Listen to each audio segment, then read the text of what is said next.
நான் இந்த இடத்துல வந்து நிற்கிறேன். இந்த இடத்துல என்னை சுற்றி பார்க்கும்போது எல்லாமே அடைக்கப்பட்ட ஒரு நிலைமை தான். அற்புதங்கள் நடைபெறுவதற்கு வாய்ப்புகளே இல்லை. எனக்கு யாராவது உதவி செய்வதற்கு வருவாங்களா? உதவி செய்வதற்கு வாய்ப்புகளே இல்லை. எல்லாமே மூடப்பட்ட ஒரு நிலைமை தான். கதவுகள்லாம் அடைக்கப்பட்டுச்சு. எப்படி எந்த பக்கம் போகணும்னு தெரியல.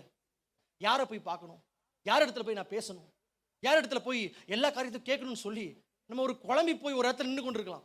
அது அற்புதமே நடைபெறாத ஒரு இடம். நம்ம வாயை திறந்து சத்தம் போட்டு கத்துனா கூட உதவி செய்வதற்கு கூட யாருமே இல்லாத ஒரு நிலைமை.